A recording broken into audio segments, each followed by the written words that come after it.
Yo, what's up everybody? We're back here on the channel again, and we buttoned up putting on the panhard bar. It was a task. It's not as bad as people think it is, and we're gonna show you where we're at with it.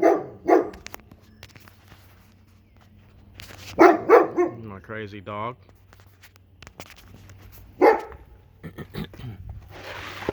So we got the panhard bar on.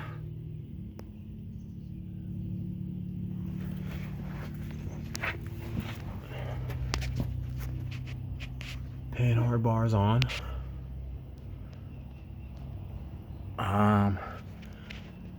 You know, the directions are pretty good. There's pretty good YouTube videos of the install. I just wanted to give you a little something, not bore you with all the back and forth and drilling.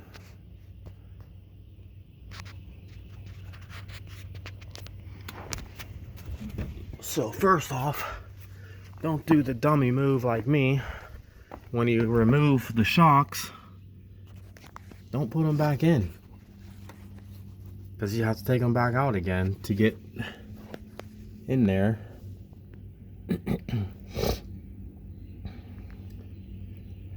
So these holes was tasked to drill. You gotta drill them out. Then you put the shims inside the frame, clamp them down, drill out the other side. And then the best thing to do is to put the panhard bar on,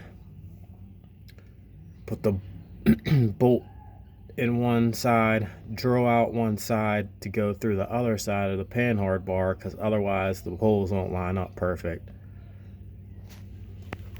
But this is the bracket for the panhard bar.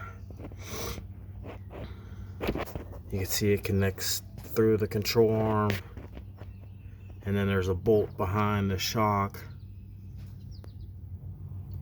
and that takes place of the old shock bracket.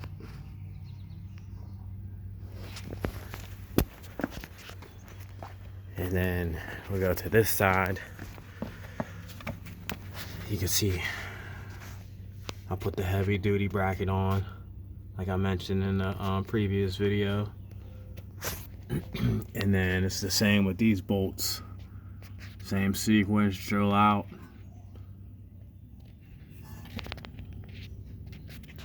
And then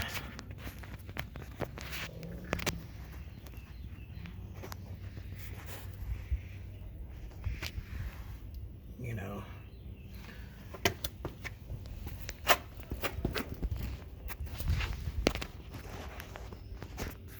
get a view of the panhard bar and what it's looking like. And the adjustable bar, you want to jack the rear end up a little bit. They say it's good to have, you know, somebody in a car or some gas in it. And when you jack the rear end up a little bit off the jack stands, that adjustable bar you want to have level. But everything's pretty good in the instructions. We're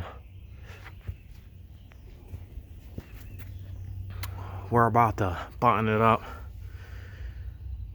put the wheels back on.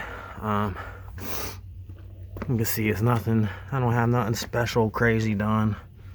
Lowering springs. I got the SVE rear control arms, which I want to get some better ones eventually. These shocks are actually Coney oranges from a 2013 Mustang that I painted yellow. And I cut the bushing down flush with the rubber bushing to make it work. But that's what the panhard bar is looking like. It's looking pretty sweet.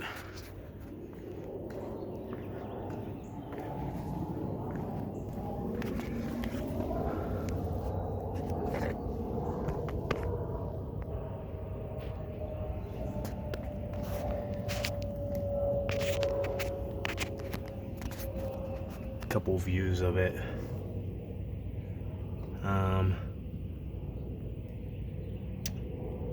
I'm glad I found this on Craigslist. I got a deal on it, couldn't pass it up. Had some seats laying around I sold a couple weeks beforehand, and I got this panhard bar for, you won't believe, $100.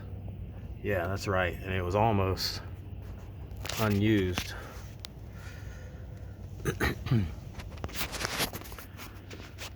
So I decided to grab it off of Craigslist locally, and now it's on the car. And the infamous 3-valve swap Foxbody. Yeah, I know. Why not do a Coyote? But if you haven't checked out my other videos, I got one of those too. There's some stuff I want to redo in here. Reroute the fuel lines to come out back there and go straight to the regulator. I got some other stuff I got to take care of in here.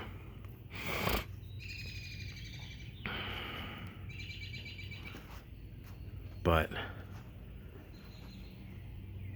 this is the 3-valve swap Fox. We just installed the panhard bar on it. And you know, the interiors ain't nothing fancy. It's not perfect. Had to modify the short hub to sit a little lower for the steering wheel and quick disconnect.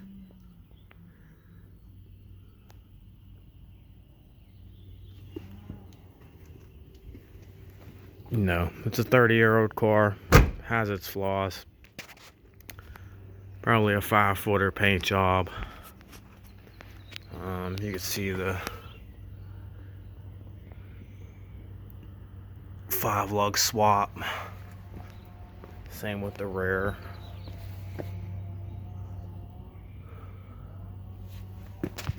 Let's get a shot of that panhard bar again.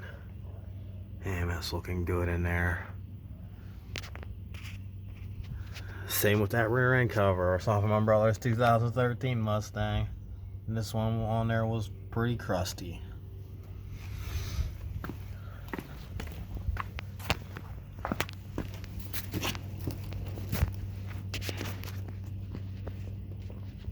But it's not as hard as people put it out to be. Like I said, it's a pretty straightforward install. You just gotta make sure you get them right measurements. Hold the panhard bar up flush to the frame, mark the holes, and get ready for drilling. And the rest is history. After that, it's all bolt on. Hopefully, eventually, we're gonna try and get a new exhaust for this.